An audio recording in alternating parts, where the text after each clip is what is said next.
Muy buenos días para todos. Siendo las 9:30 en este miércoles en que ya se nos está volviendo habitual encontrarnos para un encuentro espiritual como los he llamado, pues quisiera invitarlos en primer lugar a que nos reunamos con un momento de oración.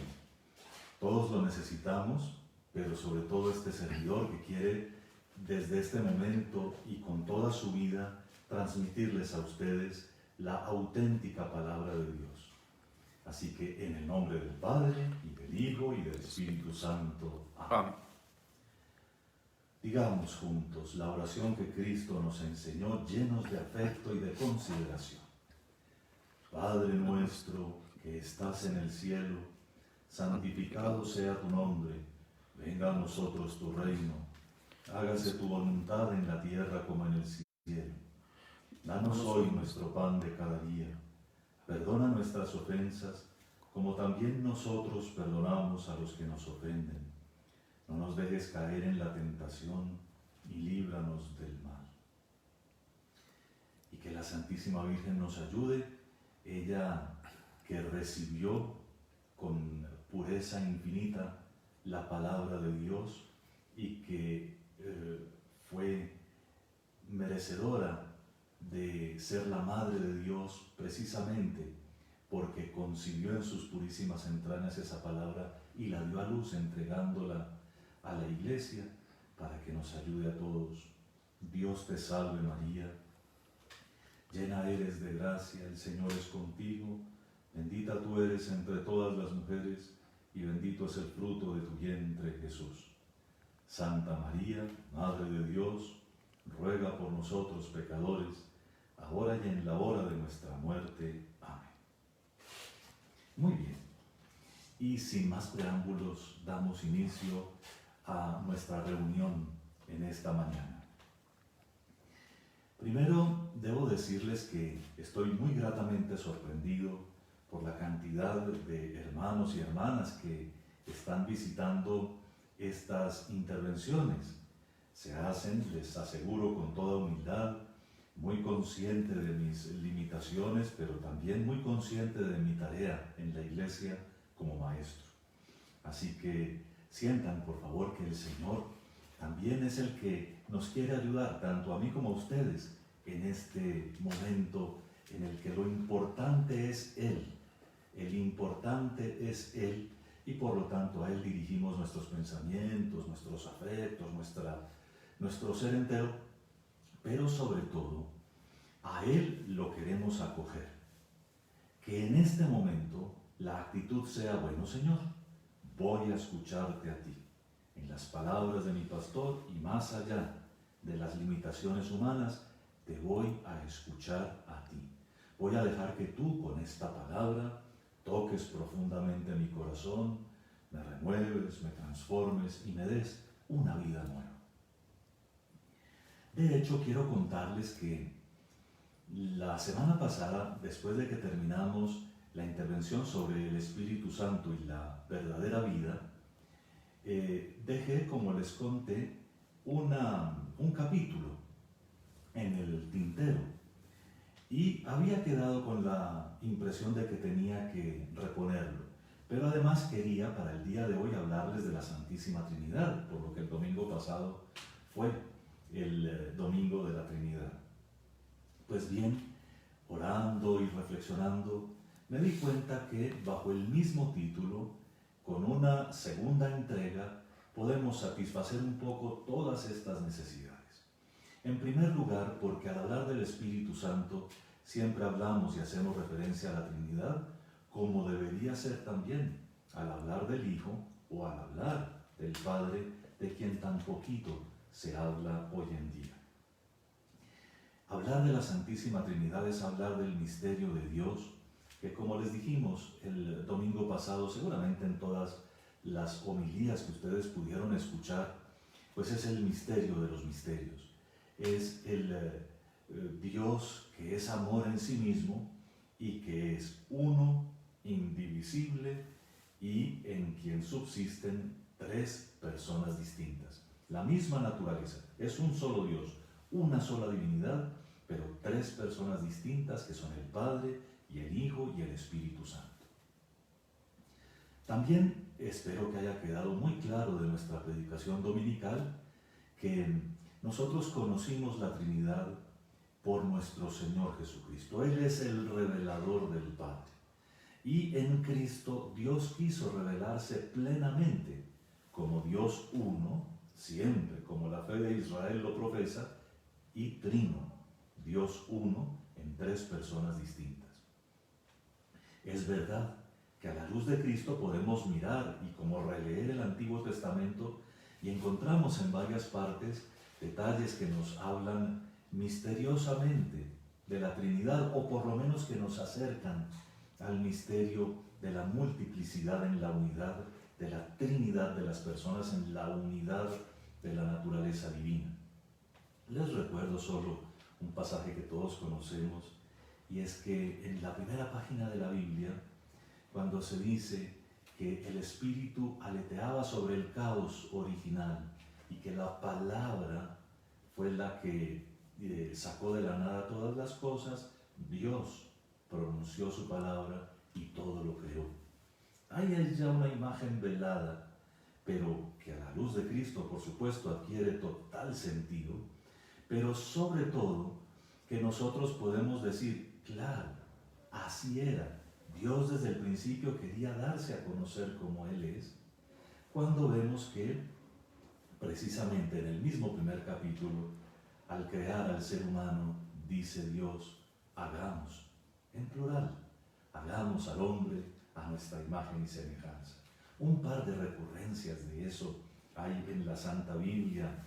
Recuerden los tres hombres que se aparecieron a Abraham y en los que él reconoció a Dios que lo visitaba. Recuerden además todas las figuras misteriosas de algunos de los salmos y de los libros sapienciales al final de la Biblia. Pero no queremos ahora agotar las imágenes o los anuncios muy velados del misterio trinitario, sino mirar que en Cristo, en la plenitud de los tiempos, desde su encarnación comienza a revelarse esa Trinidad divina. De hecho, en la encarnación, como ustedes lo saben de memoria y como hace 8 días lo reflexionamos, pues es la Trinidad la que actúa. El Padre envía al Espíritu Santo, por quien el Hijo se encarna en la Santísima Virgen María. Y todo en la vida del Hijo encarnado es acontecer trinitario.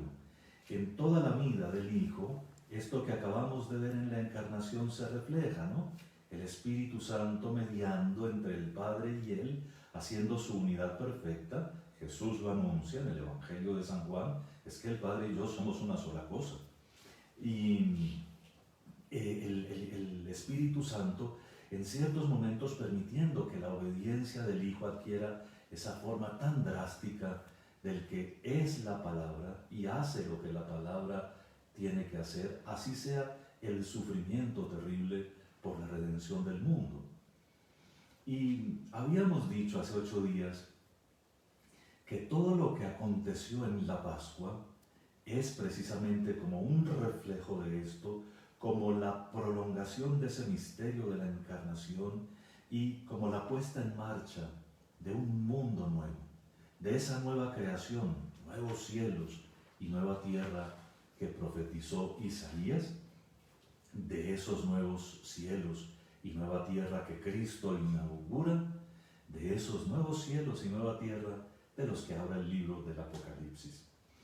Y el reflejo o la prolongación misteriosa de este acontecimiento trinitario, lo habíamos dicho hace 8 días y de aquí quiero que partamos en el día de hoy, es algo que solo se entiende si lo miramos.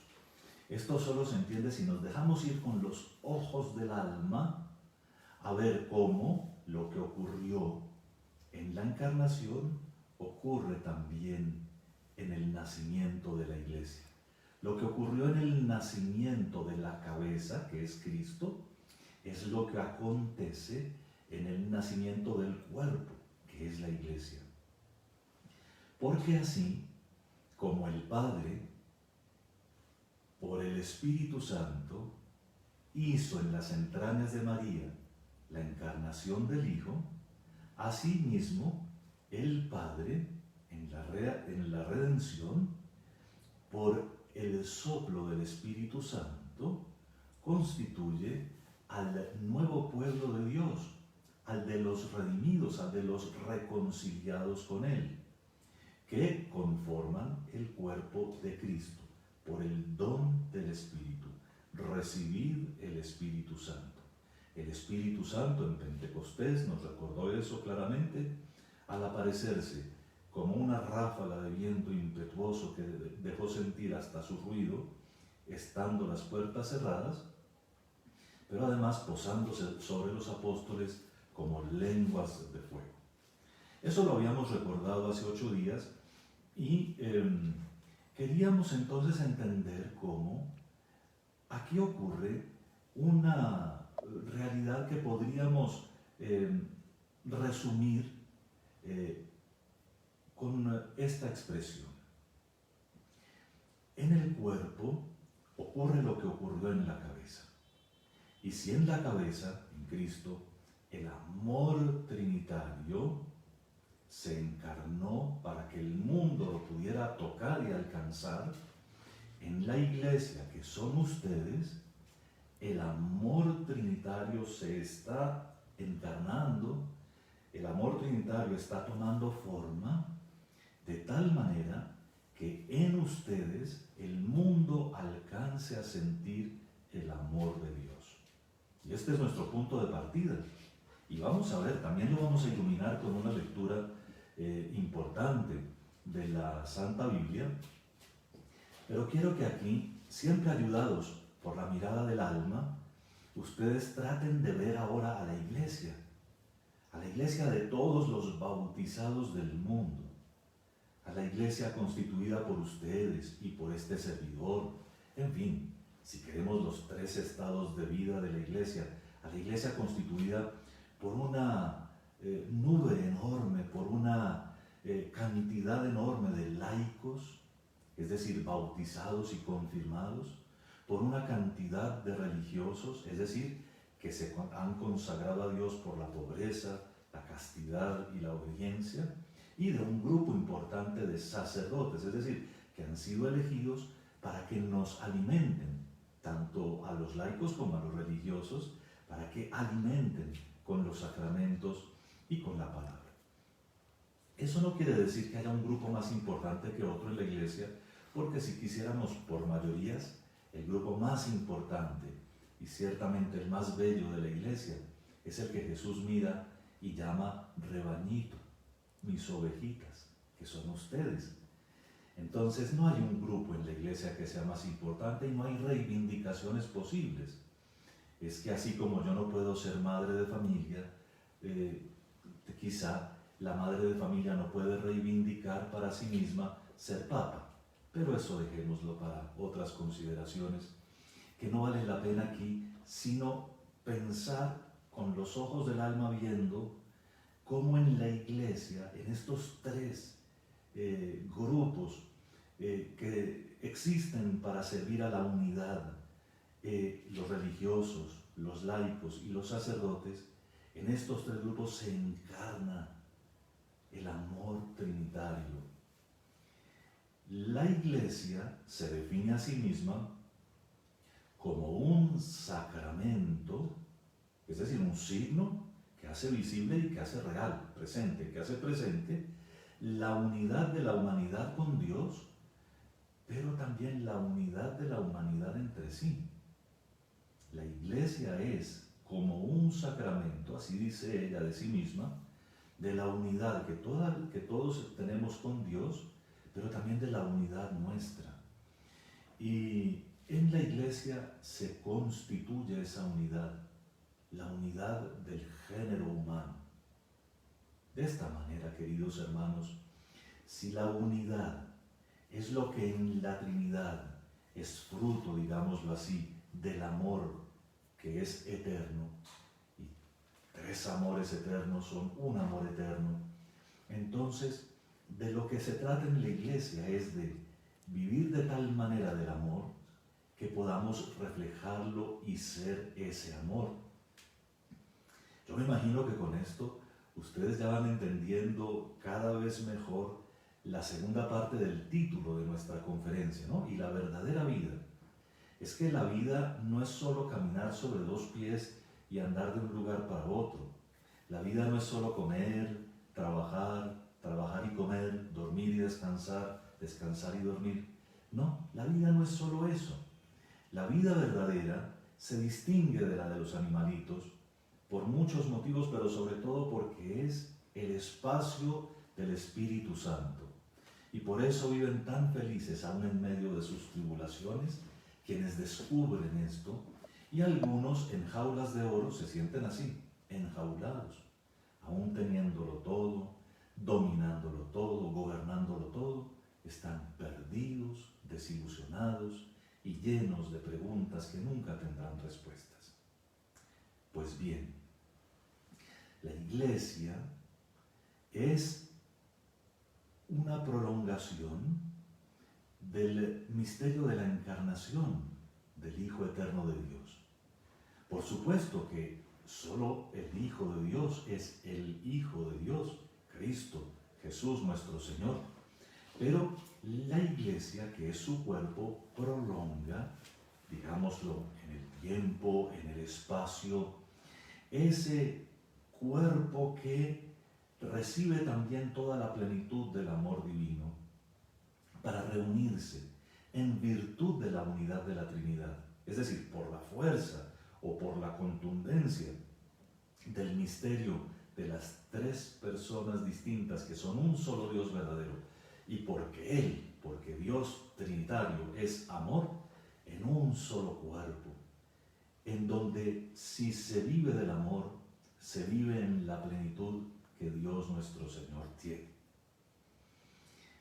Los ideales son ideales, pero ahí están.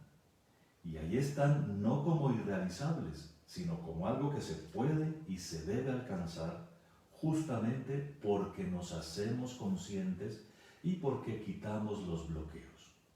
De hecho, para el amor, lo que se necesita es que uno se deje querer. Para que el amor que alguien nos tiene sea eficaz y nos dé alegría, nos tenemos que dejar querer.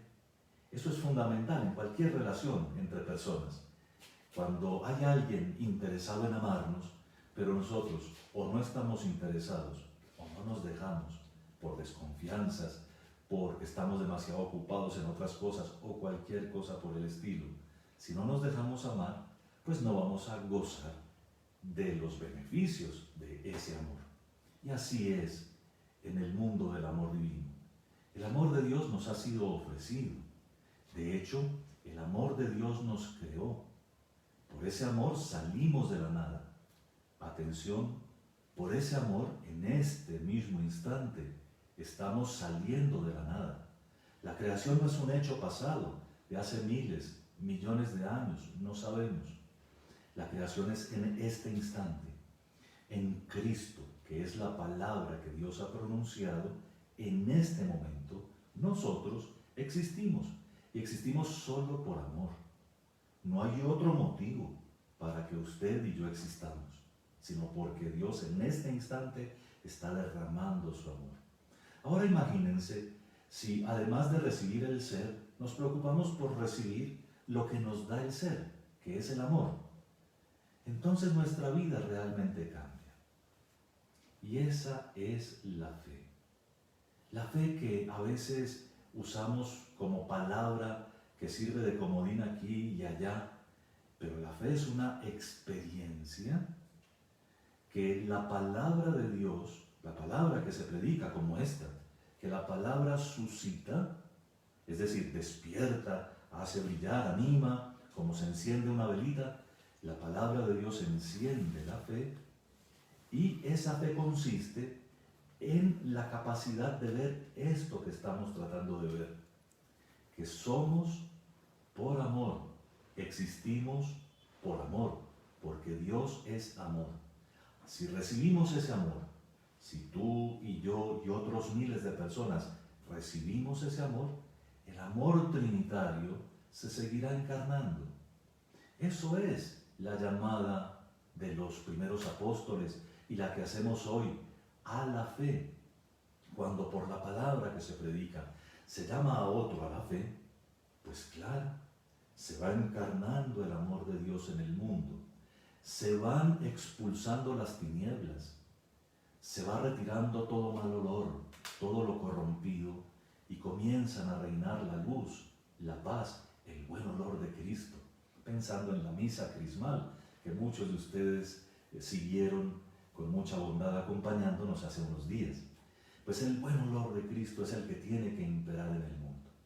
Y entienden ustedes también por qué tanta rabia del enemigo del plan de Dios y tanta furia para callar estas voces, para cerrar todas las posibilidades de comunicación entre los pastores y las ovejas. Esa rabia tiene nombre y esa rabia trata de aplazar el que el amor divino se encarne, tome forma en la humanidad, dé forma a la humanidad. Pero entonces vamos a escuchar una lectura breve de la carta del apóstol San Pablo a los Gálatas que nos va a servir para orientar el pasito que sigue. Y dice lo siguiente: hermanos, habéis sido llamados a la libertad, solo que no toméis pretexto para la carne de esa libertad. Antes, al contrario, servíos los unos a los otros por amor. Pues toda la ley alcanza su plenitud en este solo precepto: amarás a tu prójimo como a ti mismo. Pero si os mordéis y os devoráis mutuamente, mirad, no vayáis mutuamente a destruiros. Por mi parte os digo, si vivís según el Espíritu, no daréis satisfacción a las apetencias de la carne, pues la carne tiene apetencias contrarias al Espíritu, y el Espíritu contrarias a la carne, como que son entre sí antagónicos, de forma que no hacéis lo que quisierais. Pero si sois conducidos por el Espíritu, no estáis bajo la ley. Ahora bien, las obras de la carne son conocidas: fornicación, impureza, libertinaje, idolatría, hechicería, odios, discordia, celos, iras, rencillas, divisiones, disensiones, envidias, borracheras, orgías y cosas semejantes, sobre las cuales os prevengo como ya os previne, que quienes hacen tales cosas no heredarán el reino de Dios. En cambio, el fruto del Espíritu es amor, alegría, paz, paciencia, amabilidad, bondad, fidelidad, mansedumbre, dominio de sí. Y contra esas cosas no hay ley. Pues los que son de Cristo Jesús han crucificado la carne con sus pasiones y sus apetencias. Si vivimos según el Espíritu, obremos también según el Espíritu. No busquemos la gloria vana provocándonos los unos a los otros y envidiándonos mutuamente.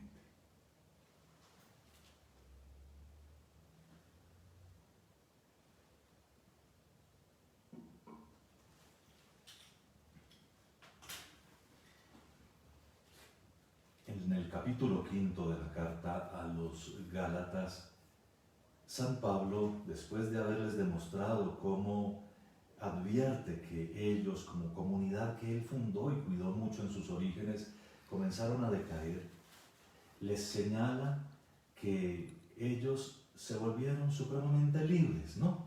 Ahora son tan libres que todo el mundo hace lo que quiere, simplemente no se pisan los callos los unos a los otros, muy parecido, entre otras cosas, a lo que pregona una corriente de pensamiento hoy en día. Todo el mundo haga lo que quiera, todo el mundo piense como quiera, te respetamos, te incluimos. Y todas estas expresiones que hoy en día nos juzgan inclusive a nivel social. Bueno, eso es la libertad. Pero San Pablo en la carta a los Gálatas demuestra que si eso es lo que se llama libertad, eso es la más horrible de las esclavitudes.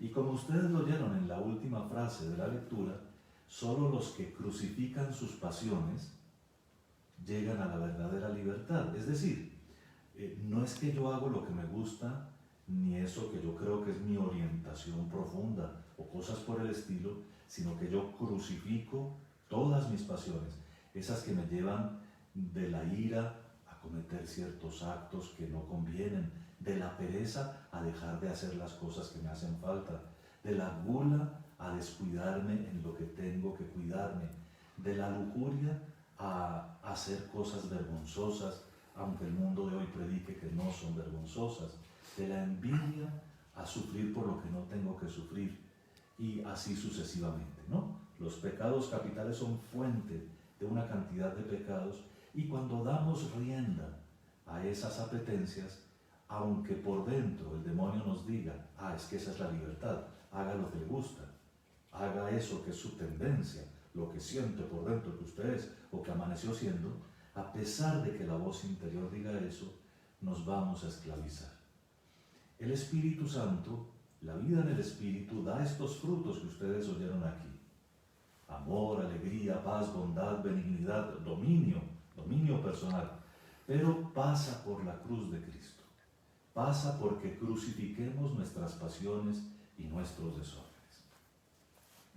Habíamos dicho en la primera parte que la Iglesia, que nosotros encarnamos el amor divino, el amor trinitario. Y estoy seguro que todos ustedes captaron conmigo que esa es la verdadera felicidad y esa es la verdadera vida. Pues bien, ahora para volver, sin olvidar esto, pero sobre la segunda parte, sobre la vida, quisiera invitarlos a conocer o a repasar cómo se llegaba a la fe en la iglesia primitiva, en los primeros siglos, digamos los primeros 5 o 6 siglos de historia de la iglesia. Como ustedes bien lo pueden suponer, y tal como se ve en los Hechos de los Apóstoles, la mayoría de la gente llegaba a la iglesia adulta. Claro, cuando dice, por ejemplo, de Cornelio, en los Hechos, que se bautizaron él y toda su familia, pues en un tiempo en que no había las costumbres de hoy en día, podemos entender, sin temor a equivocarnos, que había niños, y se bautizaron él y toda su familia. Pero la mayor parte de la gente llegaba a la iglesia ya adulta. Ahora, la iglesia se reservaba un tiempo largo y prudente de preparación antes del bautismo, para que así recibieran la catequesis, toda la de la vida, antes del bautismo. Después del bautismo podían y debían seguir con su formación permanente, pero no recibían al bautismo a nadie que no garantizara que estaba convertido a nuestro Señor Jesucristo y que quería vivir así como acabamos de oír en la palabra divina, ¿sí? Produciendo frutos de una vida en el Espíritu Santo. Cuando estos que tenían fe iban madurando en su fe, descubrían que de tal forma valía la pena vivir con Cristo que no solo podían bautizarse con el bautismo del agua, con el sacramento del bautismo, sino que podían bautizarse con el bautismo de sangre. Es decir, podían desde cuando se hacían cristianos conscientemente optar por el martirio. Era un tiempo en que ser cristiano era peligroso. Hoy en día es peligroso otra vez. En nuestro país, para la buena fama, pero en otros países, para la vida, ser cristiano.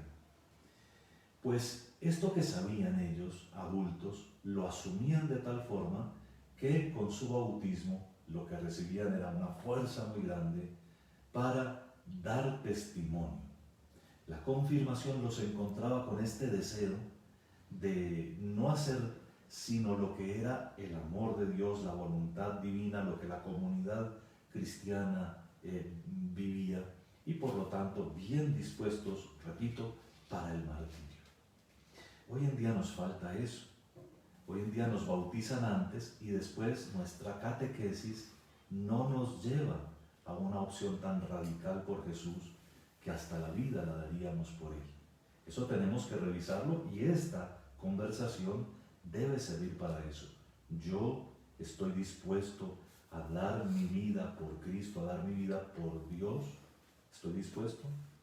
Estoy dispuesto a dejarme matar antes de acceder a un deseo pecaminoso, a un deseo de otro que me quiera llevar a renegar de mi fe o de mis costumbres como verdadero cristiano. Porque si no estoy dispuesto a dar mi vida, todavía no soy verdaderamente cristiano. Así que vamos del extremo a la vida. Si yo debería en este momento estar dispuesto a dar mi vida por Cristo con tal de no ofender a Dios ni renegar de mi fe, eso quiere decir que en la vida de todos los días debería actuar en consecuencia.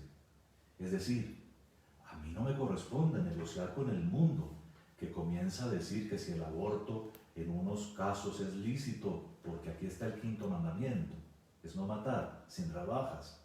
No me toca negociar sobre cuestiones de pureza sexual, cuando está clarísimo, como ustedes lo acaban de oír, que es fruto de la carne todo libertinaje y toda impureza. Ustedes lo acaban de oír. No me toca negociar con el mundo, cuando el mundo siente que solo es delito la mentira que otro descubre, pero no la mentira con la que corrompe al planeta entero. En fin, eso no es de negociar. Y la vida verdadera comienza a ser aquella en la que todos los días yo tengo una cantidad de situaciones en que, aunque vivo del Espíritu, estoy confrontado con Cristo y con Cristo crucificado.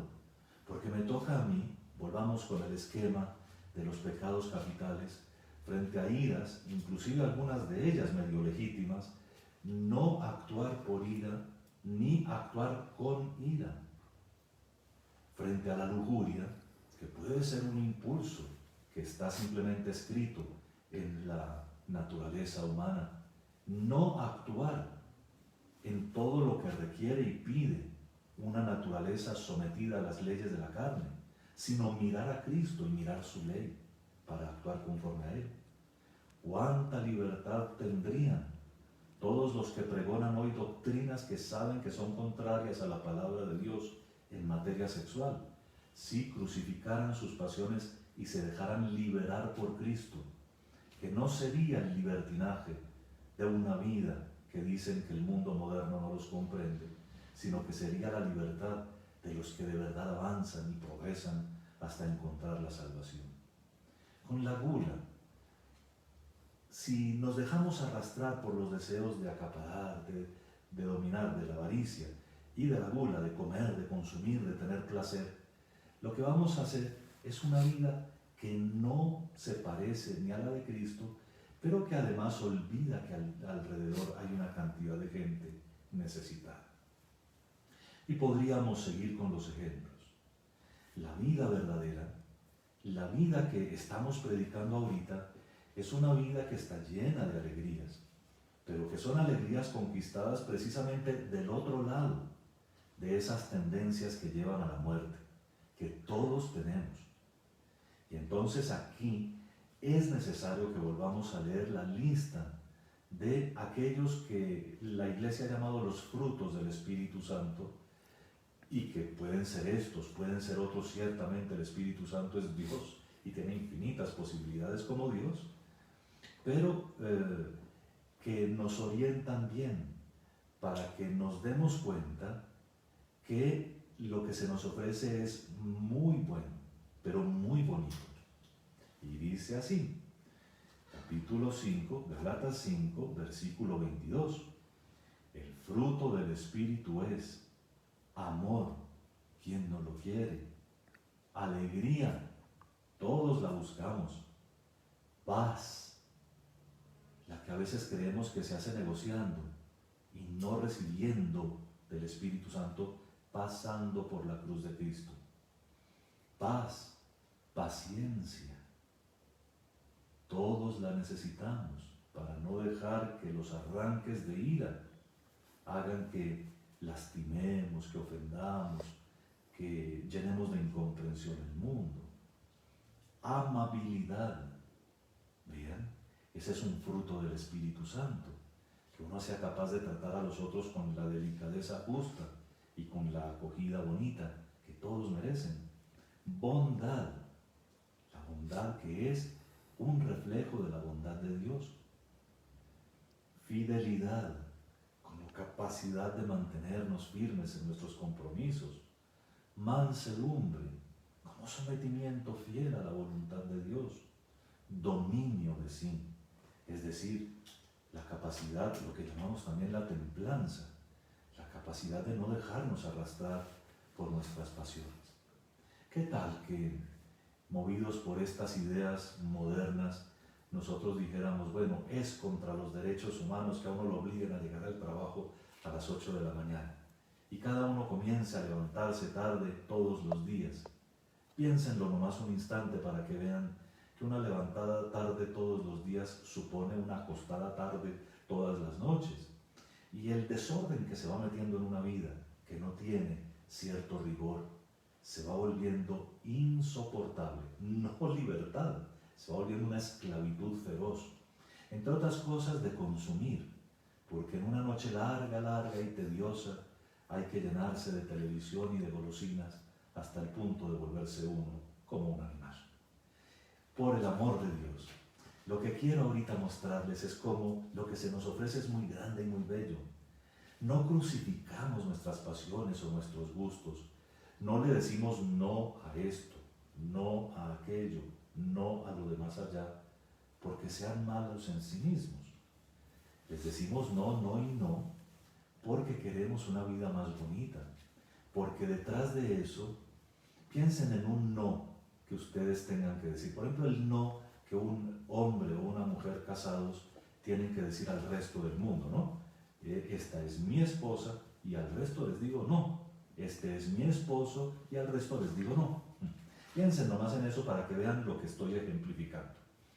Cuando uno dice no, lo que encuentra no es una vida aburridora, lúgubre, sin aventuras. Lo que encuentra es amor, alegría, paz, bondad, amabilidad, benignidad, dominio de uno mismo. En este solo ejemplo lo descubren ustedes.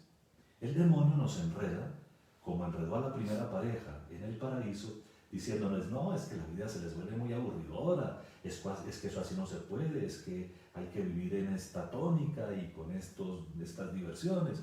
El enemigo siempre siembra eso en el corazón para que nosotros creamos que lo bueno es maluco y lo maluco es bueno.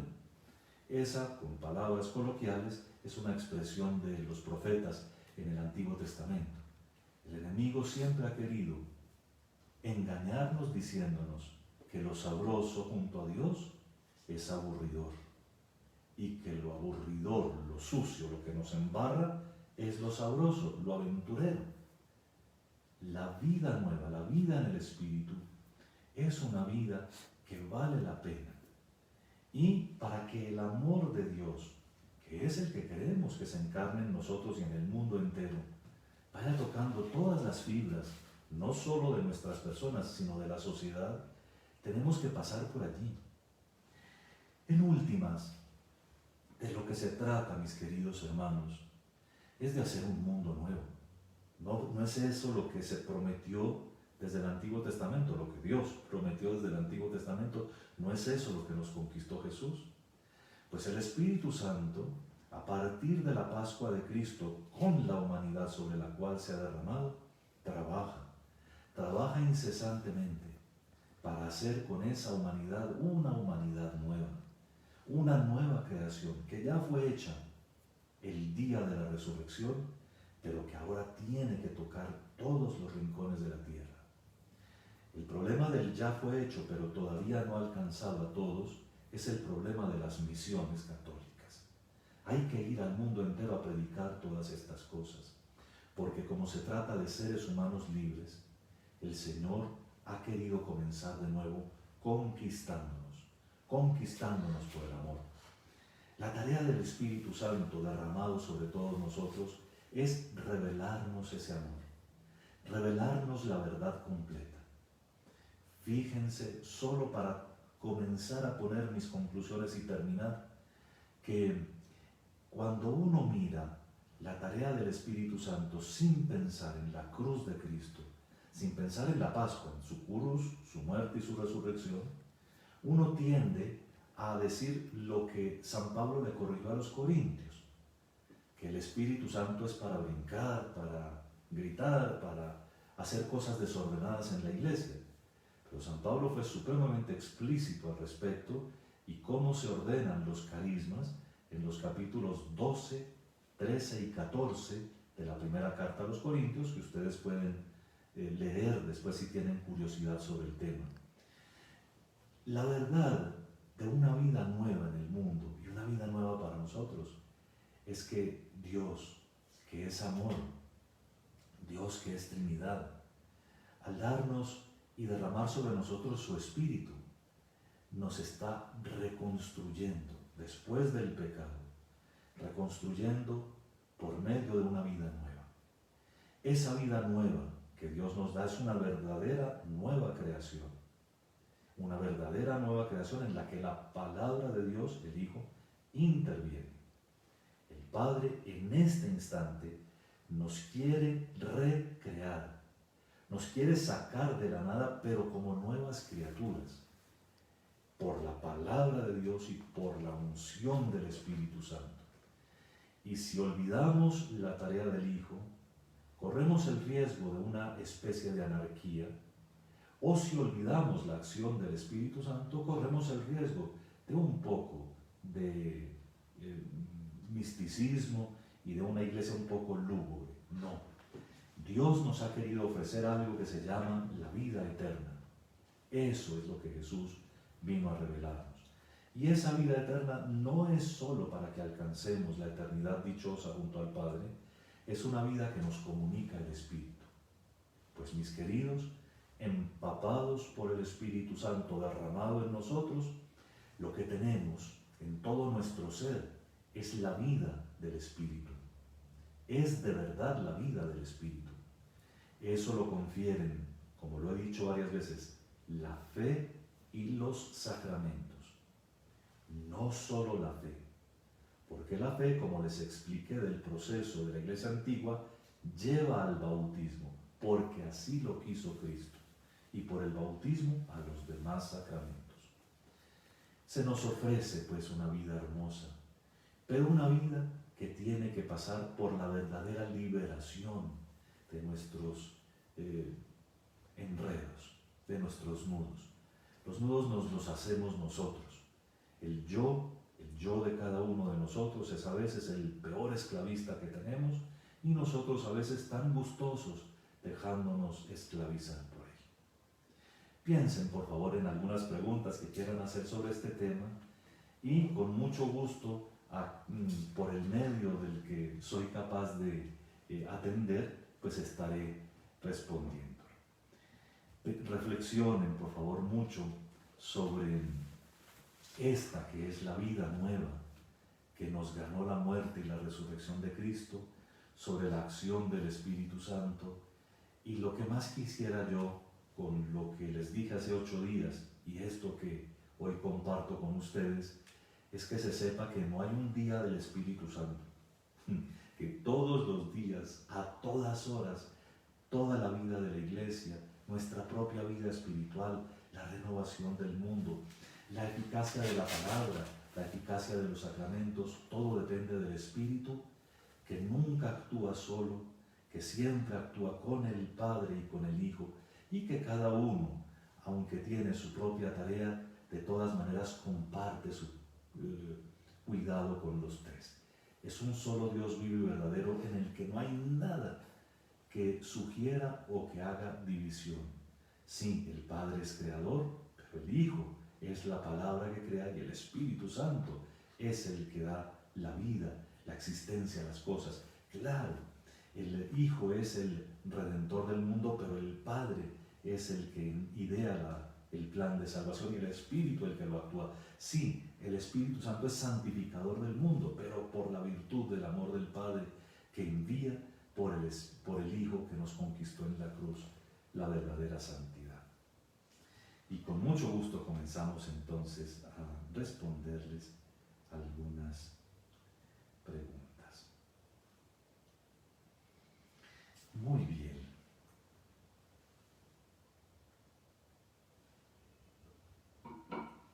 ¿De qué manera, nos preguntan,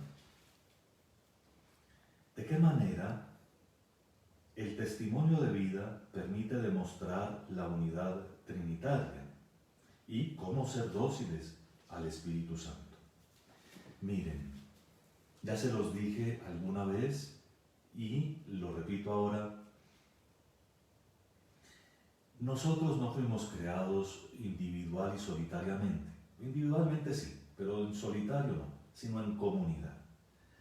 Lo primero que Dios quiso crear cuando creó al ser humano fue la familia.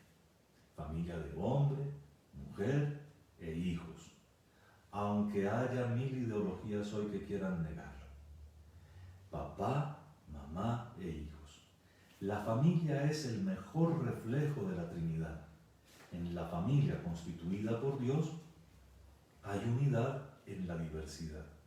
No unidad sustancial como la del Padre y el Hijo y el Espíritu Santo, pero sí la unidad participada por Dios. Lo regala el Espíritu Santo.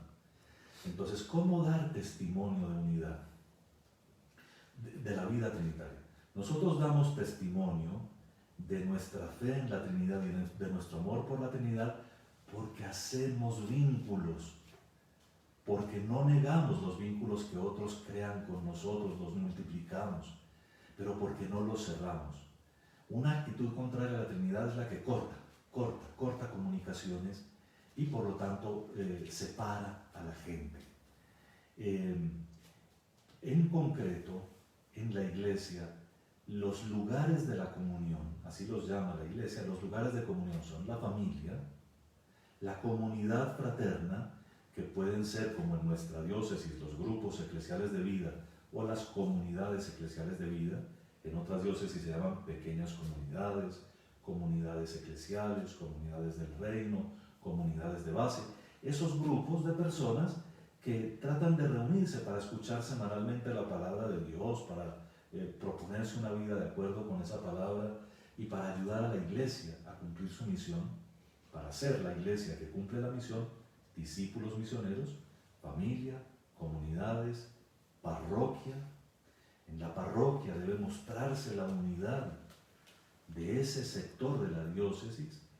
En la diócesis, que por definición se llama iglesia, todas nuestras diócesis se llaman iglesias, porque aquí, en la diócesis de Facatativá, se realiza para todos nosotros, la unidad, la santidad, la catolicidad y la apostolicidad de la Iglesia, aquí en Facatativá. Y porque el obispo está unido con el Papa y en comunión con los demás obispos, somos la Iglesia católica. Entonces es en los niveles de Iglesia, desde la familia hasta la Iglesia universal, siendo lo que tenemos que ser.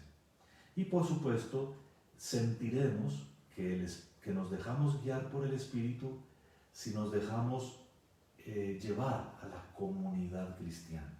No aislar, eso no es, cuando un santo sienta que se está volviendo santo porque se aisló, no es santo. Y entonces, cuando estemos unidos en la comunión, el Espíritu siempre nos lleva a la unidad. Bien. ¿Cuál sería el mejor itinerario para iniciar en una verdadera vida en el Espíritu Santo?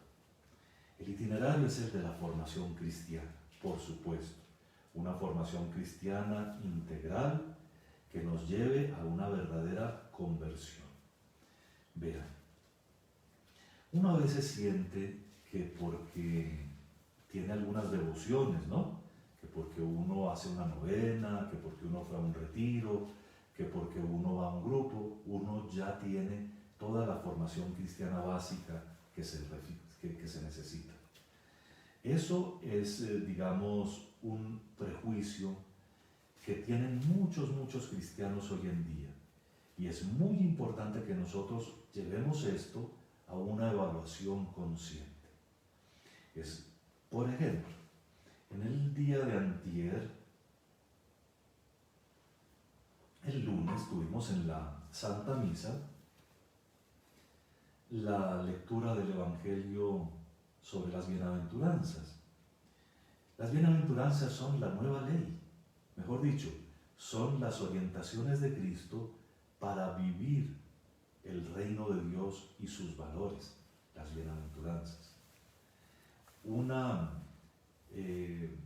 examen que no es exhaustivo, por supuesto, no le va a decir como el termómetro que ahora se puso de moda cuánta temperatura tiene usted, ¿cierto? Sin siquiera tocarlo, no le va a decir eso de manera científica, pero un indicio sí, un indicio de que no estamos suficientemente evangelizados en lo básico es que uno no se sepa o no viva las bienaventuranzas. Por ejemplo, la cuarta, ¿cuál es la cuarta bienaventuranza? Así rápido. Están bien los que dijeron, bienaventurados los que tienen hambre y sed de justicia, porque ellos serán saciados. Hay que saberse las bienaventuranzas y hay que aplicarlas. Pero como estamos oyendo en estos días los capítulos 5, 6 y 7 de Mateo en la misa, son el sermón de la montaña.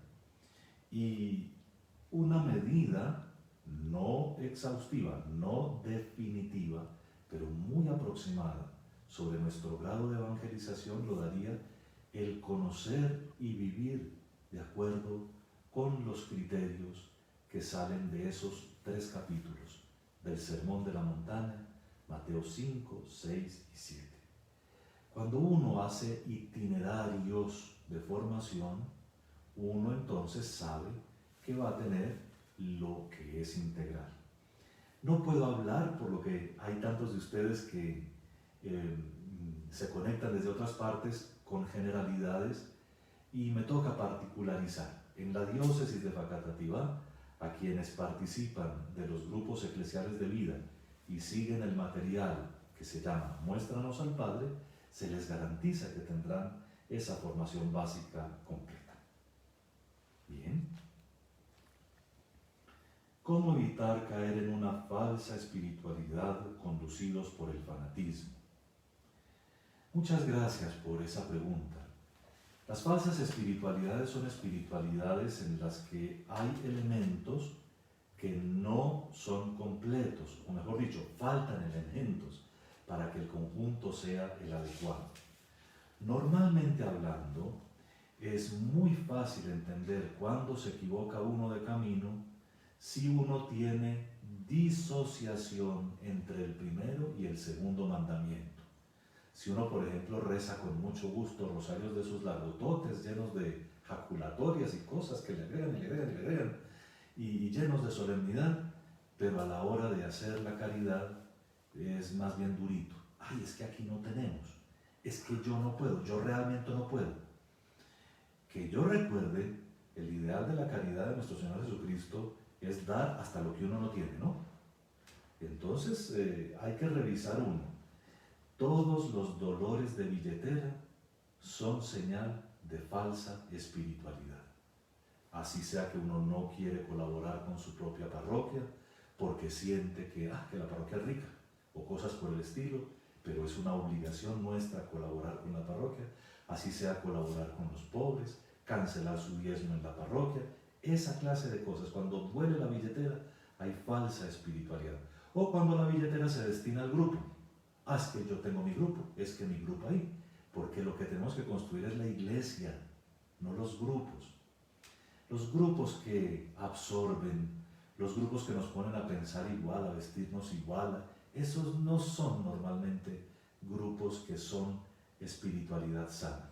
La espiritualidad sana viene del contacto frecuente con la palabra de Dios en la oración, de uno mismo dejar que el Espíritu Santo, por la palabra, vaya renovando y transformando el corazón, y por supuesto de tener una espiritualidad, digamos una apertura más o menos universal a todo lo que es la enseñanza de Cristo y de la Iglesia. Es muy importante la pregunta. Grupos que nos particularicen, que nos encierren, que nos retiren de la parroquia, que no nos dejen vivir en los grupos eclesiales de vida, en las comunidades, ¿cierto? Que no estén vinculados claramente con su párroco, normalmente nos llevan por falsa espiritualidad. Muy bien. La última pregunta tal vez, o vamos a ver, en las empresas y en la sociedad hoy se habla de inclusión y diversidad. Acá hay una supuesta buena intención inicial, pero detrás hay intención de buscar que aceptemos todo, que todo sea permitido. ¿Cuál es el correcto discernimiento de la inclusión y diversidad como católicos? Muchas gracias también por la pregunta, que es de profunda actualidad para todos los católicos. No solo en las empresas, sino también ahora, o mejor dicho, desde antes de las empresas, en los colegios y en ciertas otras instituciones. Miren, cuando nuestro Señor Jesucristo comenzó su carrera, mostró claramente que Él no hizo acepción de personas. De hecho, por allá en sus litigios, algunos de sus contrincantes le dijeron eso: sabemos que tú no haces acepción de personas. De tal manera que en la Iglesia, la no acepción de personas no es una cosa nueva. Es verdad que la sociedad misma ha tenido en algunos momentos ciertos privilegios, o de clase, o de raza, o de lengua inclusive, y esos ciertos privilegios en algunos lugares se han metido a la Iglesia por obra de sus hijos, no porque la Iglesia sea así, pero por obra de sus hijos, que sin darse cuenta que en Cristo uno vive por encima de esas circunstancias, se dejan meter en esa clase de cosas, ¿no? Como cuando se toman partidos en situaciones políticas que ocurren en estos países nuestros. Pues bien, teniendo en cuenta eso, es muy importante que se vea que una persona bien evangelizada nunca ha hecho acepción de personas, nunca ha excluido a nadie, como querrían que dijéramos hoy en día. Pero el problema es que las personas que a veces se han sentido excluidas vienen a la sociedad con unas reivindicaciones que no corresponden al orden perfecto de la naturaleza humana. Pensémoslo de esta manera. A la mayoría de nosotros, a los que estamos compartiendo este ratico, nunca nos tocó ver que nuestros padres hicieran exhibición de su intimidad en lugares públicos, ni siquiera en la casa. La intimidad de una pareja no se exhibe. Eso es parte de la naturaleza humana, se llama pudor, y tiene también en medio de todo eso, digamos que la nube del misterio del amor infinito de Dios, que se saborea más plenamente cuando se saborea en la intimidad de la unidad. Pero eso lo dejaremos seguramente para otra ampliación. Lo que nunca habíamos visto es que ahora, lo que se hace ahora, de exhibir las intimidades de las personas. Ahora se exhiben con una facilidad pasmosa todas las intimidades, todas las muestras de afecto, lícitas e ilícitas, sin el mínimo pudor y sin pensar que otras personas pueden no pensar igual. Pero con este otro agravante, que muchas veces se hacen para imponer estereotipos nuevos, formas nuevas y cosas por el estilo. Entonces, en la medida en que todos respetemos, todos tenemos que respetar. De hecho, en una empresa o en una institución, a nadie se le debe juzgar por cosas que simplemente son de su propia intimidad y persona. Pero esa misma persona tiene que saber que en ese colegio o en esa empresa no se exhiben comportamientos. Y a uno no lo reciben por ser esto, aquello o lo de más allá. A uno lo deben recibir por su competencia y lo deben mantener por su eficacia, por una eficacia normal de ser humano. Lo demás viene del demonio.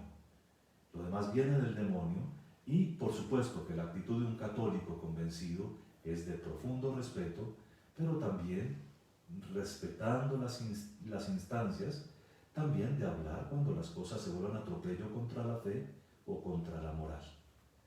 Nadie tiene derecho de educar sexualmente a los hijos de ustedes, ni siquiera el Estado. Los papás no los puede suprimir el Estado ni los puede suplantar.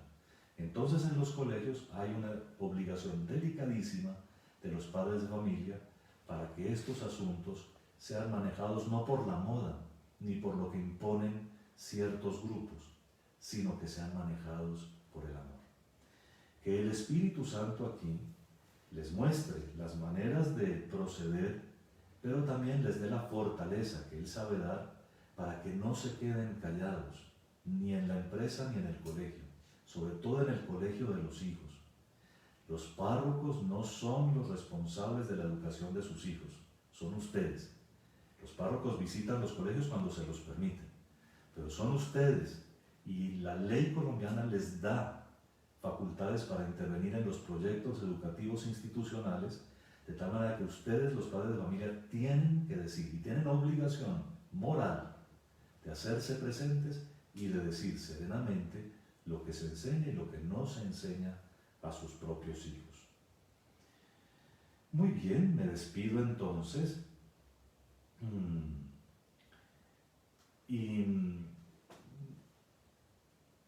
Por favor no me manden entonces ya más preguntas porque se nos acabó el tiempo, pero me despido con la última pregunta.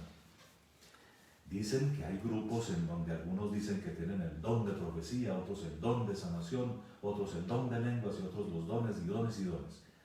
Mis queridos, los dones que da el Espíritu Santo son como los dones que ustedes le hacen, los regalos que ustedes les hacen a sus hijos.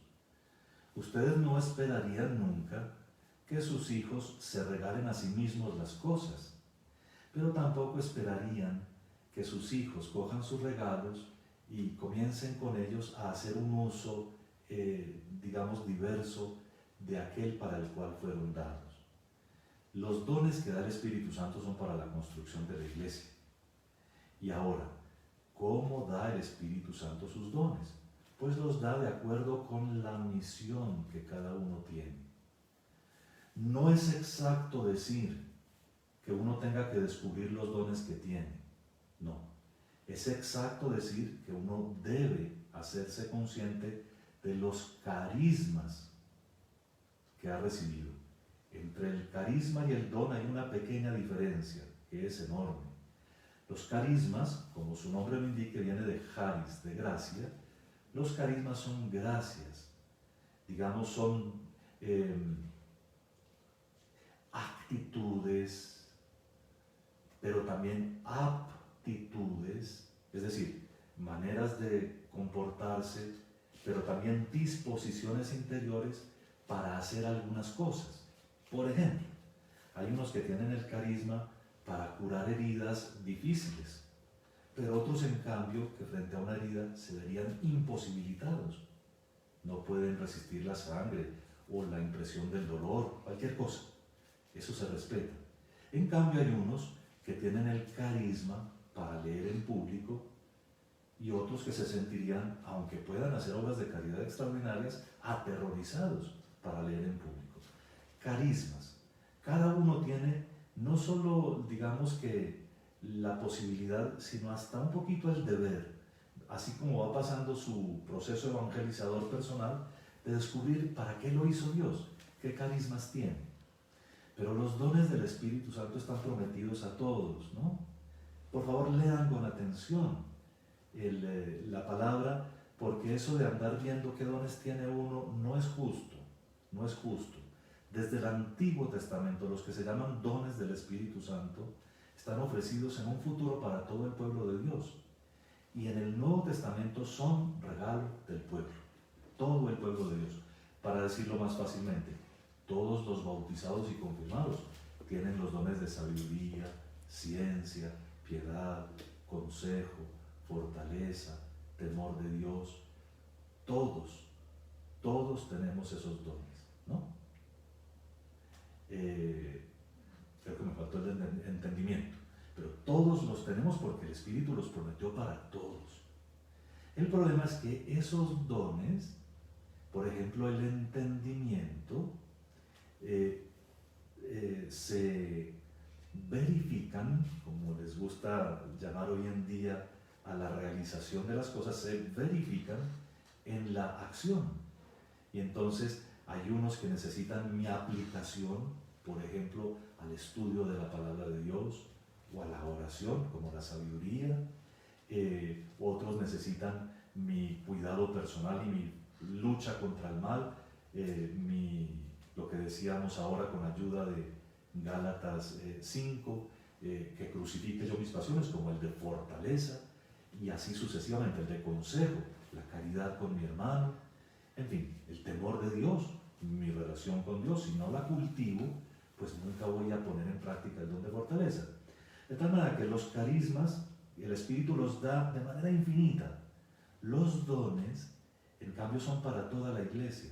Y atención, ninguno fue hecho para ser exhibido. Cuando haya tentación de exhibición de los dones, no es cristiano. Al contrario, si Pablo, que tuvo dones extraordinarios, en un momento habla en tercera persona de su propia historia, es porque a nosotros no nos toca exhibirlos. María nunca ha exhibido sus dones y fue la que más los tuvo, es la Madre de Dios. Cuando en un grupo comiencen a hablar de esto y comiencen a separarse, que estos son de la profecía y que estos son de esta cosa y de la otra, atención, que ahí puede haber algo desordenado. ¿Quiénes son profetas en el Nuevo Testamento? Sacerdote, profeta y rey es todo el pueblo de Dios. No se dejen contaminar, no se dejen contaminar, por favor, por esas ideas que, con todo respeto, vienen a veces del pentecostalismo, que tiene muchas ramificaciones y que no son católicas, entre otras cosas, porque no leen la integridad de la palabra. Si ustedes quieren una profecía, hablen de Dios, y todos la tienen, todos podemos hablar de Dios. Yo me alegro mucho que hayamos podido compartir este rato, y no quiero cansarlos alargando demasiado las cosas, pero además, con todo gusto, los invito a los que quieran para la misa a las 11 en punto. Así que, sin ser más por el momento, los invito para que sigamos el tiempo que el Señor disponga compartiendo estas enseñanzas. Y por supuesto los bendigo en el nombre del Padre, y del Hijo, y del Espíritu Santo. Amén.